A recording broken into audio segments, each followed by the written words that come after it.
नमस्कार मंडळी. तर आज मी तुम्हाला असे मस्त शेपूचे चटक वडे करून दाखवणार आहे.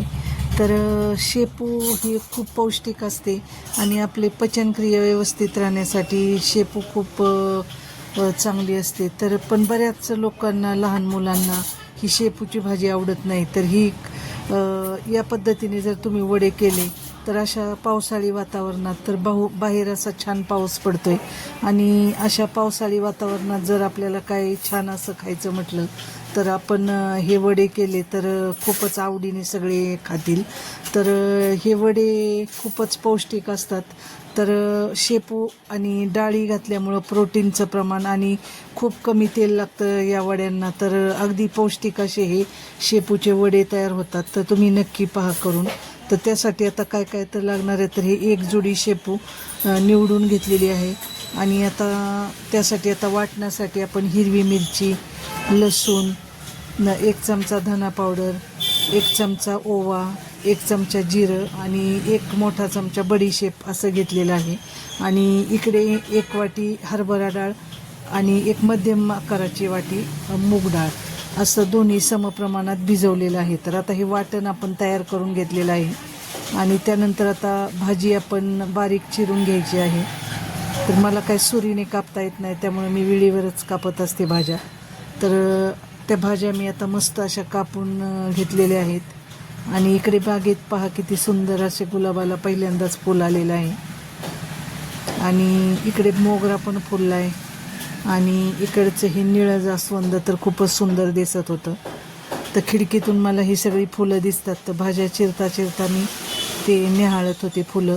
तर आता ही भाजी चिरून झाली आपली की स्वच्छ पाण्याने 2 पाण्याने धुवून घेतलेली आहे आणि धुवून घेतल्यानंतर आता आपण त्यात हे वाटण घालणार आहोत. तर हे वाटण सगळं भाजीला पूर्ण असं चोळून घ्यायचं आहे.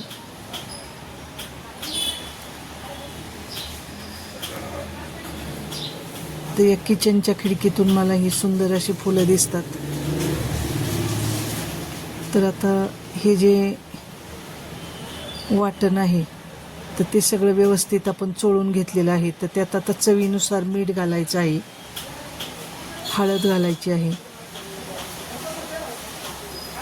आणि हे सगळं मिश्रण चोळून घ्यायचं आहे. आता त्याच मिक्सरच्या भांड्यात आपण ही जी डाळ भिजवलेली आहे तर ती डाळ आपल्याला बारीक वाटून घ्यायची आहे.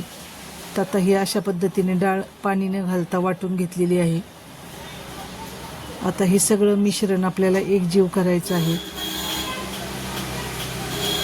हे मिश्रण चांगलं एकजीव करून घ्यायचं अगोदर आणि त्यात आपल्याला 2 ते 3 टेबलस्पून तांदळाचं पीठ घालायचं आहे.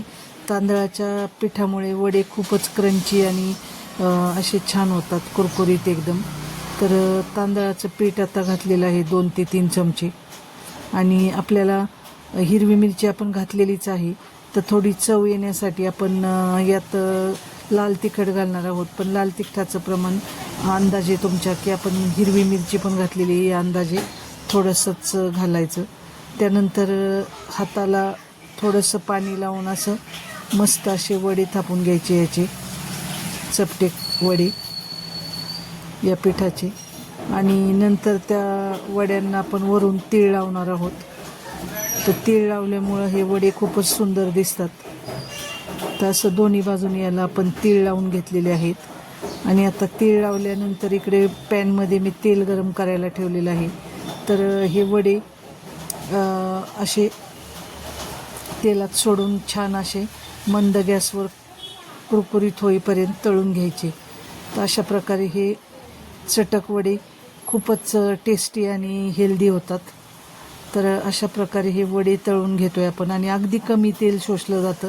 किती थोडंसं तेल घातलं आहे पहा मी कढईत, पण ते पण तेल तसंच शिल्लक होतं वडे तळून झाले तरी. म्हणजे अगदी कमी तेल शोषलं जातं, म्हणजे तेलकट होत नाहीत वडे हे.